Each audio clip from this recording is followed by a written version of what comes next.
Radio Flamme.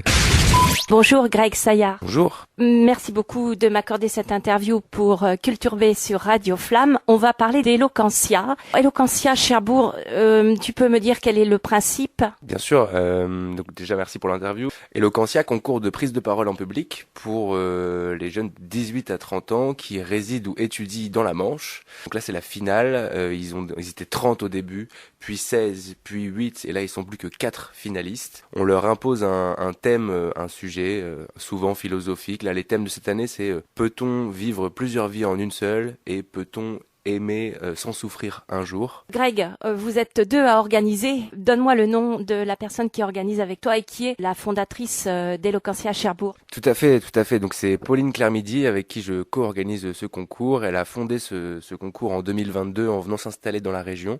Elle est formatrice au cours Florent. Elle s'est dit tiens, qu'est-ce que je pourrais apporter à la région en venant m'installer. Et donc elle a monté ce concours. J'ai eu la chance moi d'être le premier gagnant de la première édition Eloquentia. Et après elle m'a dit bah écoute, ça fait beaucoup de boulot, est-ce que ça te dirait qu'on le fasse ensemble ? Et depuis, c'est la 3e année qu'on co-organise ce concours. Alors, elle a apporté beaucoup puisque le concours perdure. Tu en étais sur le thème pour avoir assisté aux précédentes finales. Je sais qu'il y a une façon un peu particulière de prendre la parole puisqu'il y a le côté positif et le côté négatif. Peux-tu en dire quelques mots ? Exactement. Alors, on donne donc un sujet imposé aux candidats. Sur ce sujet, ils doivent répondre de manière... Un est à la positive, l'autre est à la négative. Ils ont chacun un contradicteur dans leur thème. C'est eux qui choisissent s'ils vont faire la forme positive ou la forme négative ou c'est imposé, c'est aléatoire? Alors tout leur est imposé, leur thème, leur position, et après ils ont 2 semaines pour écrire et apprendre leur discours par cœur et sous la forme qu'ils souhaitent. C'est-à-dire que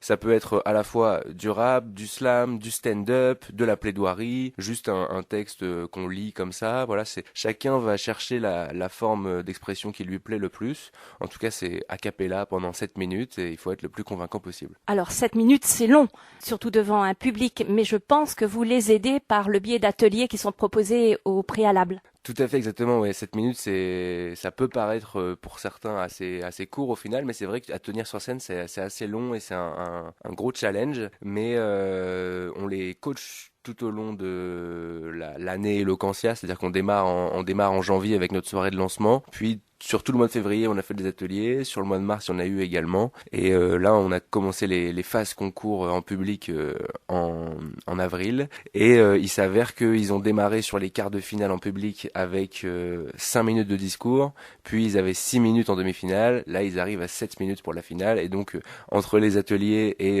les temps de quart et de demi-finale, ils ont eu le temps de se préparer à tout ça. Mais après, c'est toujours un gros challenge. Il en reste combien, en fait, pour la finale du 10 mai ? Il en reste 4. 4 candidats. On a Justin, Gwendoline, Juliette et Jocelyn. Voilà, ils sont 4 candidats et candidates super et superbes qui sont, je pense, actuellement stressés puisqu'ils passent ce soir au Théâtre à l'Italienne.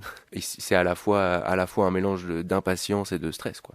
C'est le trac, le fameux trac du comédien quand on est sur scène. Tu as connu ça puisque tu as participé. Est-ce que tu as un petit conseil à leur prodiguer pour ce soir ? Bah, le petit conseil à leur prodiguer, c'est avant tout de se faire plaisir, puisque on passe pas tous les jours sur la scène nationale cherbourgeoise au Théâtre à l'Italienne. Donc c'est déjà profiter de ce moment, se dire que ça arrivera peut-être qu'une fois, donc c'est un peu votre moment et profitez-en. Après, on a la chance d'avoir une intervenante auprès de nous qui s'appelle Nadège Bonraisin, qui est prof de sophrologie sur Cherbourg et qui est venue déjà faire des ateliers, qui va revenir là aujourd'hui coacher les candidats pour leur apprendre un petit peu à se déstresser. Excellent, vraiment. Pour le public, ça sera festif, il y aura des interventions d'artistes invités. Par exemple, Greg Saillat, on te connaît aussi sous l'alias de Noza. Est-ce que tu seras sur scène en tant que Noza ? Oui, je vais chanter une chanson pour ouvrir la soirée. C'est une chanson qui s'appelle Le pouvoir de l'éloquence. Il y a d'autres artistes qui viennent performer, il y a notamment le groupe Courseval qui fait des reprises médiévales. C'est-à-dire qu'en fait, ils sont en tenue d'époque avec des instruments d'époque. Ils jouent de la harpe, de la flûte, etc.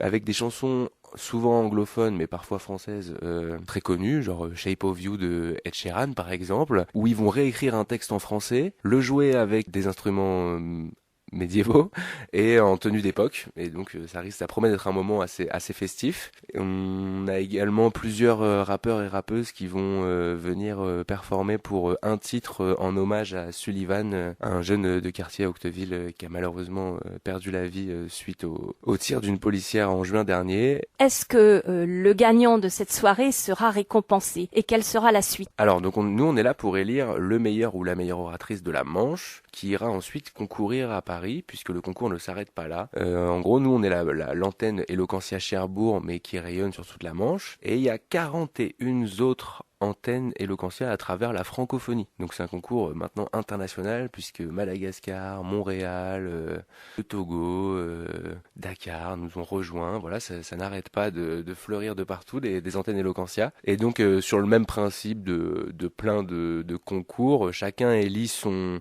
meilleur orateur ou sa meilleure oratrice et ensuite les 41 se rencontrent à Paris pour passer en quart de finale internationale où ils sont 41, puis ils passent éventuellement en demi où là ils sont plus que 8. Donc on passe de 41 à 8, ce qui est quand même un gros challenge.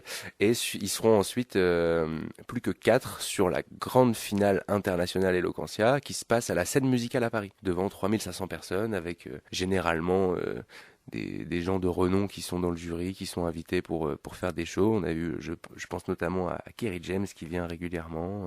Pour soutenir les candidats, alors d'abord on va rappeler les dates, lieux, heure du rendez-vous et comment est-ce qu'on fait pour prendre son billet? Quand? Donc c'est ce soir, c'est ce samedi 10 mai au Théâtre à l'Italienne à 20h. C'est une soirée 100% gratuite mais sur laquelle il est préférable de réserver parce que justement comme c'est gratuit, les places partent assez vite. Sur Hello Asso, donc vous pouvez taper Eloquentia à Cherbourg. Alors Eloquentia TIA à la fin, je le précise parce que souvent on écrit CIA comme l'éloquence, mais en fait l'association c'est Eloquentia TIA à la fin. Greg, je pense que tu as tout dit. On a hâte de voir ces candidats sur scène face au public confronter leur point de vue. Eh bien, merci Culture B sur Radio Flamme, merci Bridget. Radio Flamme